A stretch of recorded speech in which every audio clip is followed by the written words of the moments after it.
became specialists in creating products that help people reduce their energy costs or go to alternative energy. The world is poised for us to think about alternative energy products and services in our region, which we've been doing for a very long time. And I think it is time for us to think about how we launch that into the bigger world and begin to really robustly build our economies around that as a niche, an industry cluster, you might say. Industry clusters are important because they increase the competitiveness of businesses. And they do that in a couple ways. One is that when you have a group of businesses who are all in one place, they increase productivity because there is extensive market information. They really understand the market, they understand suppliers. When there's enough businesses, they can begin to attract suppliers. And they also have a workforce that is skilled, that has information about their industry, and it moves from business to business. So this idea that it is a robust place where there's information, workers, and suppliers helps improve productivity. The other thing it does is fosters innovation. So when you have businesses that pass on the street and meet in the post office, they are more it is more possible that they will talk to each other about a new thing they're seeing in the marketplace, and innovations will happen. That happens in places where the businesses know each other and see each other on a regular basis. And then clusters also facilitate the commercialization of innovation. So they are always thinking, both as a group and individually, what the market is asking for and how can we realign to provide exactly what the market is working for as soon as we can. So the combination of skilled workforce, the fact that they have sophisticated suppliers who can respond to new needs and new ideas for products are all ways that businesses who aggregate in specific areas can get that productive edge, that innovative edge, and will help us grow those clusters locally. But growing clusters is a long process. It does not happen overnight. And the most challenging thing is, unless you are watching in very discrete ways, you don't have the big, visible building go up with people who work inside.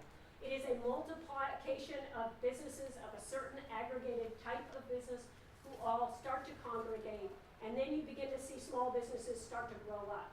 And if you're really looking, you can see those patterns happen, but it is not as evident as driving down the street and seeing a brand new huge building go up and a lot of employees start to go in. So I encourage you to think about your economy, analyze what your economy is all about and your potential competitive advantages. We've been working on industry clusters in Humboldt County for 6 years, actually almost 8 years. I know. We originally had 9 clusters, and when we look back over that period of time, our industry clusters that we were working with as an aggregate grew faster than our economy did as a whole, and their wage levels grew faster than our economy did as a whole. And it's not because they were glitzy industries that were growing in the world. It was dairy, it was specialty agriculture, it was places, it was arts and culture. There were places where we were concentrating our economic development dollars to try to bring to a group of people what they needed to help that industry grow.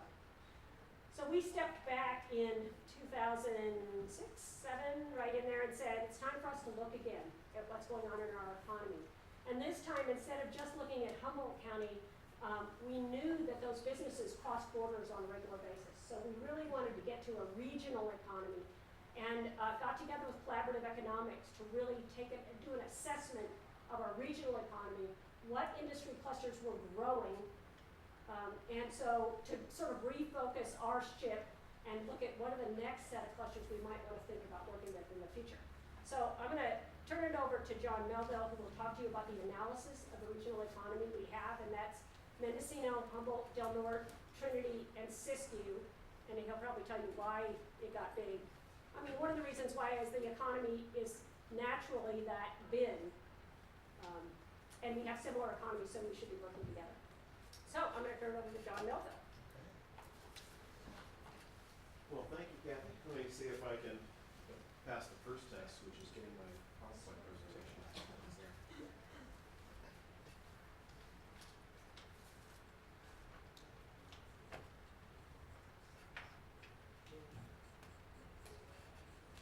Talk amongst yourselves.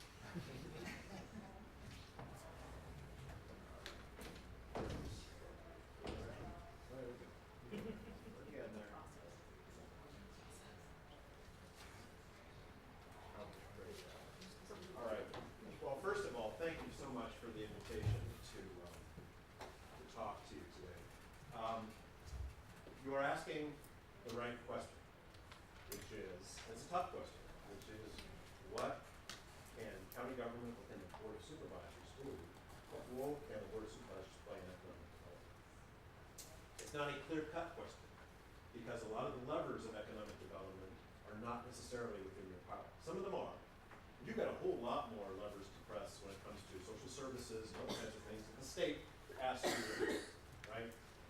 So this is a challenge, to be creative about how you do this, to think about other kinds of roles that you play, from the bully pulpit, you know, getting people's attention about why it's important to focus, building coalitions, even if you don't have the, quote, power or all the resources to go in, because the alternative is not playing a role.